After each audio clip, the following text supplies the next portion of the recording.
Print and electronic media, जैसा कि आपको मालूम है कि जम्मू में हमारे साथियों को कल लाठियों से हाँका गया, ज़बरदस्त बेतहाशा लाठी चार्ज किया गया। हम पुरजोर अल्फाज में उस लाठी चार्ज की मजम्मत करते हैं और सरकार पर यह वाजिया करना चाहेंगे कि लाठी चार्ज किसी मामले का हल नहीं है। दोंस दबाव से हम अपने मुतालबात से दस्तबरदार होने वाले नहीं है, न हमारी आवाज़ दबने वाली है, बल्कि मामला लाठीचार्ज से नहीं बातचीत के जरिए से हल हो सकता है। और साथ में ही हम ये बात भी वाजिया करना चाहेंगे कि हमने यहाँ की सरकार को जो मैंडेट दे दिया है, यहाँ की आवाम ने, यहाँ के मुलाजमीन ने जो यहाँ की सरकार को वोट दिया है, वो वोट इसलिए नहीं दिया था कि वो हमें पीटेंगे, लाठियों का सामना हमें करना पड़ेगा, हमें जेल कोठरी में बंद करना पड़ेगा, बंद होना पड़ेगा, हम पर FIRs लगाए जाएंगे, हमें बाहर निकलने नहीं दिया जाएगा और हमारे साथ ज्यादती की जाएगी।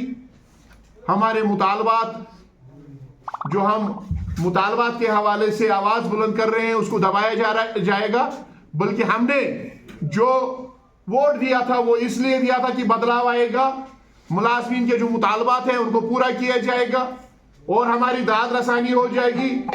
जो जेन्युइन तस्लीम शुदा मुतालबात हैं उनको पूरा किया जाएगा। लेकिन अफसोस इस बात का है कि आज जब से ये सेशन स्टार्ट हो गया है तब से सिर्फ इल्जाम तराशियों के सिवा कुछ वहां में नहीं किया जा रहा है।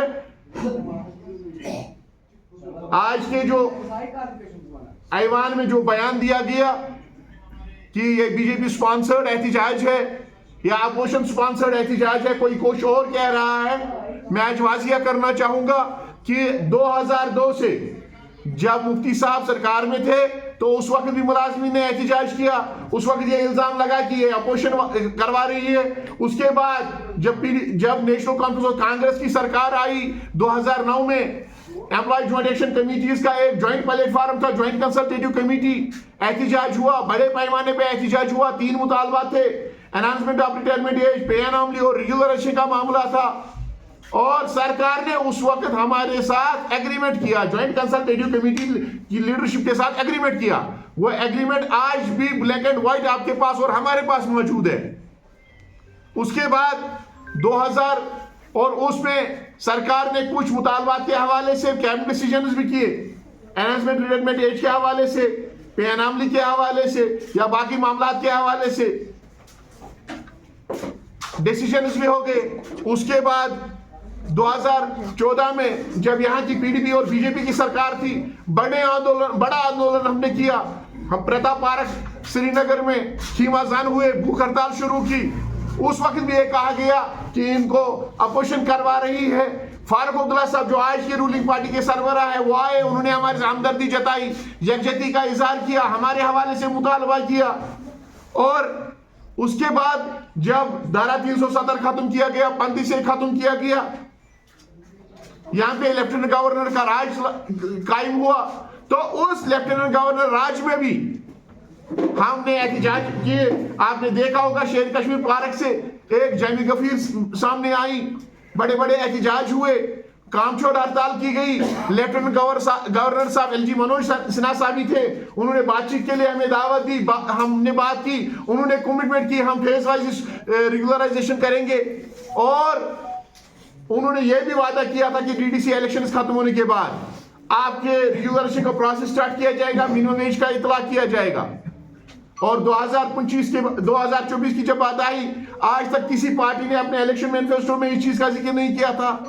2024 में यहाँ की तमाम सियासी पार्टियों ने इलेक्शन मैनिफेस्टो में इस चीज का जिक्र किया कि हम डेली वेजर्स, कैजुअल लेबर्स को रेगुलर करेंगे इलेक्शन कैंपेन्स में, इलेक्शन तकरीरों में, इलेक्शन मीटिंग्स में। और उसके बाद यहाँ की रूलिंग पार्टी के जो हमारे MLAs हैं उन्होंने बड़े बड़े दावे किए थे प्रेस और इलेक्ट्रॉनिक मीडिया के जरिए से कि आज के बजट सेशन में डेली वेजर्स, कैजुअल लेबर्स का मामला हल होगा।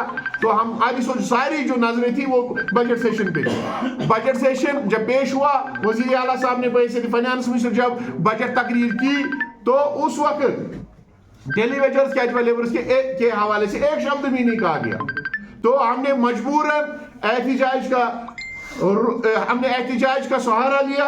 तो सरकार ने बयान देकर कमेटी बनाई, हमने उस कमेटी का वेलकम किया।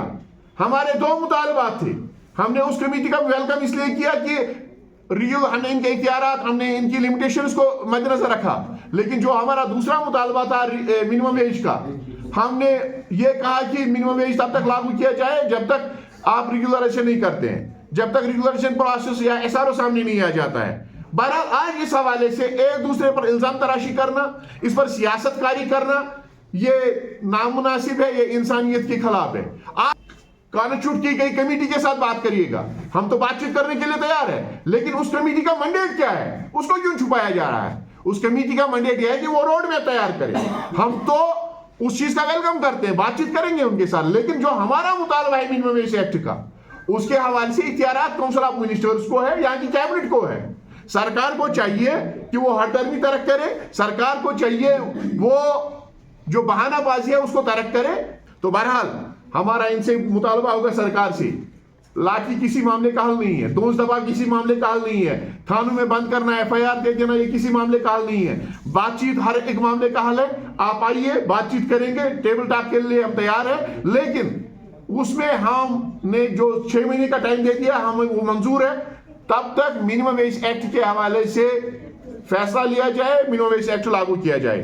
ہم نے ماہ مبارک کو مد نظر رکھتے ہوئے جو اپنی سٹرائک، اپنے احتجاج، اپنے پروگرامات کو موخر کیا تھا، اگر سرکار نے بات چیت کے حوالے سے کوئی فیصلہ نہیں لیا، سامنے نہیں آئی، کوئی ٹھوس فیصلہ نہیں لیا گیا، تو ہم نے فیصلہ کر لیا ہے عید کے بعد، مقدس مہینہ گزرنے کے بعد، عید الفطر گزرنے کے بعد ہماری جنرل کونسل بیٹھے گی، ہم انقلابی پروگرام سامنے لانے جا رہے ہیں، چاہے وہ کام چھوڑ ہڑتال کا پروگرام ہوگا، احتجاج کا پروگرام ہوگا، اس کی تمام